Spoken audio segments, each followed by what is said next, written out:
Imagine uma mesa farta em um domingo qualquer. O vapor sobe de um prato de carne suculenta, o aroma intenso domina o ambiente e desperta instantaneamente os sentidos mais primais de qualquer ser humano.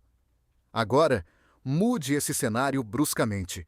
Imagine o silêncio de uma sexta-feira nublada, onde, em milhões de lares ao redor de todo o globo, esse mesmo prato é substituído por algo mais simples, mais contido, ou pelo sabor marcante e salino do peixe.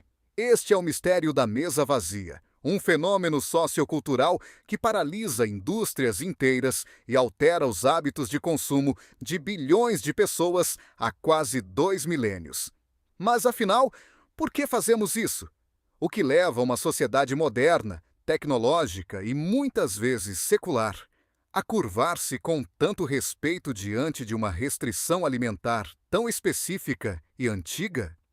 Não se trata apenas de uma data marcada em vermelho no calendário, mas de uma das tradições mais resilientes e intrigantes da história da humanidade, que sobreviveu a guerras, revoluções e à própria passagem implacável do tempo. Este hábito não é meramente uma imposição vinda de cima para baixo, mas um traço de identidade que moldou a própria alma do Ocidente. Do interior de Portugal às metrópoles do Brasil, da tradição espanhola às mesas italianas, a ausência da carne vermelha na Sexta-feira Santa transcende a prática religiosa individual para se tornar um pilar cultural inabalável.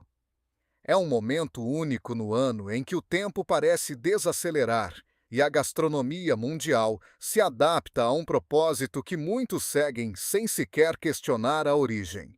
Para muitos espectadores, a regra pode parecer arbitrária ou até contraditória. Se por que a carne de aves, que muitas vezes é clara e leve, entra na lista das proibições, enquanto criaturas marinhas complexas, como crustáceos e peixes de águas profundas, são totalmente liberadas? Existe uma lógica biológica escondida por trás dessa escolha, ou estamos lidando estritamente com um simbolismo místico? A verdade é que a resposta para o paradoxo da carne está enterrada em camadas profundas de história, ciência antiga e uma visão de mundo onde o que você ingere define diretamente o estado da sua alma.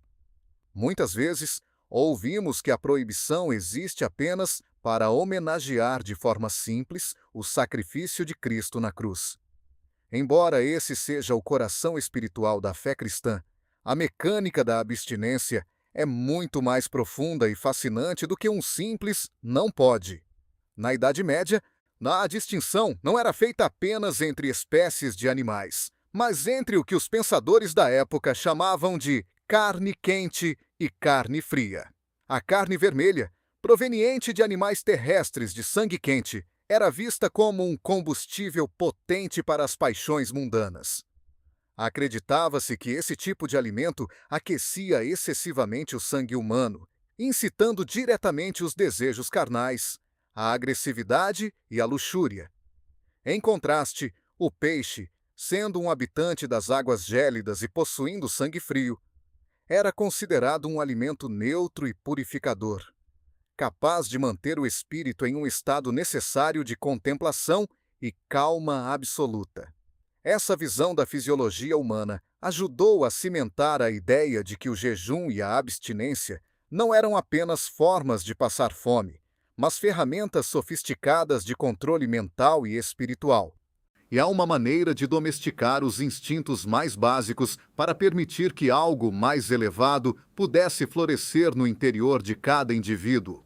O objetivo desta nossa jornada investigativa é mergulhar profundamente nessas raízes esquecidas. Vamos explorar como decisões tomadas em concílios há centenas de anos ainda ditam o que você coloca no seu carrinho de supermercado hoje em dia. Investigaremos se existe algum fundo de verdade nos mitos populares que sugerem motivações puramente econômicas por trás dessas regras, como o suposto interesse da indústria da pesca na Europa medieval em expandir seus lucros através da fé. Mas, acima de tudo, vamos tentar compreender como essa prática se tornou uma das formas mais duradouras de resistência cultural em um mundo que nos empurra para o consumo frenético e imediato. Antes de continuarmos nossa exploração pelas origens teológicas e pelos segredos escondidos por trás dessa tradição, inscreva-se no canal e conte para a gente nos comentários de onde você está assistindo. É uma pausa necessária para a reflexão. Prepare-se, pois o que parece ser apenas uma regra alimentar de balcão de açougue é, na verdade, a chave mestra para entendermos a evolução da nossa própria civilização e os mistérios que cercam o sacrifício, a disciplina e a eterna busca humana pelo divino, através da simplicidade absoluta do que pomos à mesa todos os anos. Para compreender a profundidade desse silêncio na mesa e a ausência da carne, é preciso recuar no tempo, muito além dos costumes modernos, até as raízes do ascetismo que moldou os primeiros séculos da fé cristã. Aqueles cristãos pioneiros não viam o ato de deixar de comer como uma mera privação física ou uma regra burocrática, mas como um processo profundo de metanoia. Essa palavra grega, que significa mudança de mente ou transformação interior radical, era a bússola que guiava a vida dos fiéis. Inspirados pelo relato bíblico dos 40 dias de Jesus em jejum absoluto no deserto, onde ele enfrentou as tentações mais fundamentais da natureza humana, os devotos passaram a enxergar a comida não apenas como sustento básico, mas como um complexo campo de batalha espiritual. O domínio sobre o apetite era visto como o primeiro passo indispensável para o domínio sobre a própria alma. A lógica era simples, porém implacável. Se um homem não pudesse controlar o que levava à própria boca, como poderia ter força para controlar suas paixões internas? E sua raiva, sua inveja ou sua ganância? O jejum era, portanto, a academia da vontade, uma autodisciplina rigorosa que preparava o indivíduo para a contemplação divina e para a resistência contra as distrações do mundo material. À medida que a estrutura da Igreja se consolidava durante a Idade Média, surgiu o que podemos chamar de uma complexa teologia do sangue, que deu um novo significado à restrição alimentar. A carne vermelha, pulsante, densa e vital, era o símbolo máximo da força física terrestre, mas também estava intimamente associada à luxúria e aos prazeres mundanos que aprisionavam o ser humano à sua natureza animal. O sangue do animal terrestre era visto como um combustível potente que inflamava o corpo de quem o consumia. Acreditava-se que, ao ingerir a carne de um boi, de um porco ou de um cordeiro, Nadeufiel estava absorvendo uma essência que estimulava diretamente os sentidos mais baixos e a agressividade.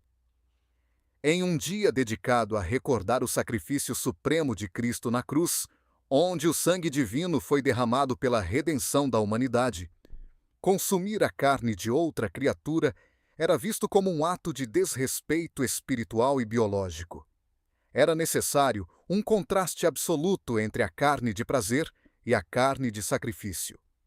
Se o Cristo se esvaziou de sua própria vida em um gesto de humildade, o fiel deveria se esvaziar de seus apetites carnais para se aproximar daquela dor. O sacrifício do prato tornava-se assim uma participação mística no sacrifício do Calvário, uma forma de dizer ao corpo que, naquele dia específico, o espírito estava no comando absoluto. Essa percepção mística acabou sendo institucionalizada e codificada de forma rigorosa. O Código de Direito Canônico formalizou a distinção entre o que era permitido e o que era proibido, criando uma fronteira clara entre os animais terrestres e as criaturas que habitam as águas. Mas essa separação não era meramente arbitrária. Ela se baseava em uma mistura fascinante entre a teologia e a ciência rudimentar da época. Na fisiologia medieval, influenciada pela teoria dos humores, os alimentos eram classificados por suas qualidades térmicas e seus efeitos no comportamento humano. As carnes vermelhas eram consideradas quentes e secas, substâncias capazes de aquecer excessivamente o sangue e incitar as paixões da carne e a agitação da mente. O peixe, por outro lado, sendo um animal de sangue frio que habita um ambiente gélido e úmido, Era classificado como um alimento frio e neutro. Ele não provocava o mesmo calor metabólico ou emocional no organismo, permitindo que o sangue permanecesse calmo e a mente se mantivesse em um estado de pureza e introspecção.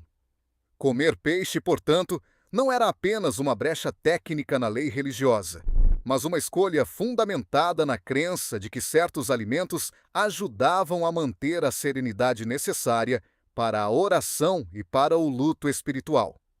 Além das questões fisiológicas, o peixe carregava uma carga simbólica ancestral que a carne jamais poderia ostentar. Desde os tempos das perseguições nas catacumbas romanas, o peixe, ou ichthys, era o código secreto que identificava os seguidores de Jesus no submundo. O acróstico grego para a palavra peixe significava Jesus Cristo, Filho de Deus, Salvador. Ao colocar o peixe no centro da mesa durante a Semana Santa, o cristão não estava apenas comendo. Ele estava reafirmando sua identidade histórica e sua conexão com as origens da fé. Somava-se a isso um fator social determinante.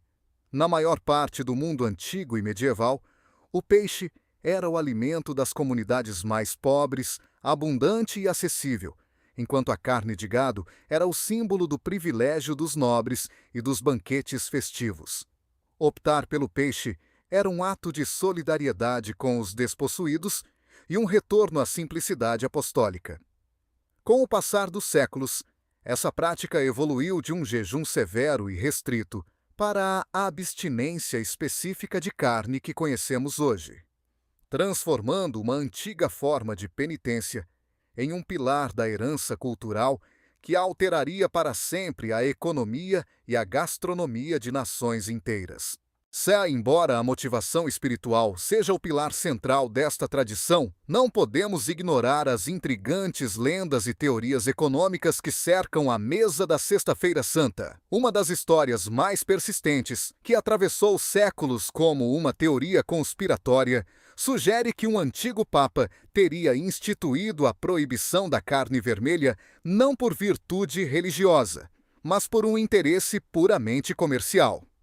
Segundo esse mito, a Igreja estaria secretamente mancomunada com a próspera indústria pesqueira europeia, que enfrentava um declínio nas vendas e precisava de um impulso forçado para garantir sua sobrevivência. Embora os registros históricos apontem que a abstinência é muito anterior a qualquer lobby comercial organizado, a persistência desse boato revela como a mente humana busca explicações pragmáticas para rituais que são, essencialmente, metafísicos. O que de fato ocorreu foi uma fascinante simbiose. A necessidade espiritual gerou uma demanda colossal, que acabou por redesenhar as fronteiras do comércio mundial.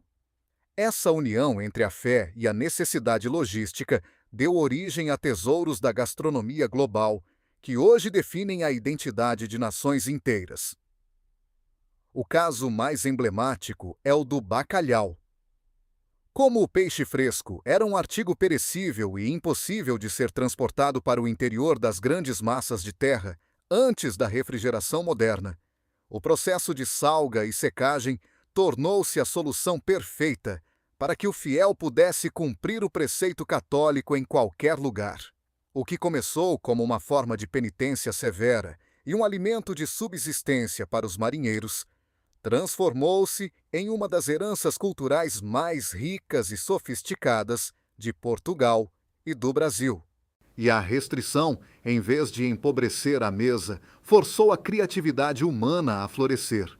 O prato de peixe na Sexta-feira Santa deixou de ser apenas um símbolo de luto para se tornar um elo geracional, onde o aroma das especiarias e do azeite se mistura às memórias de família, provando que o sacrifício pode gerar uma inesperada forma de celebração.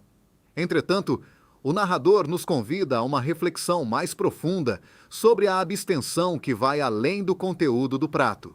Na sociedade contemporânea, o verdadeiro significado da abstinência corre o risco de se perder se for tratado apenas como uma troca de cardápio.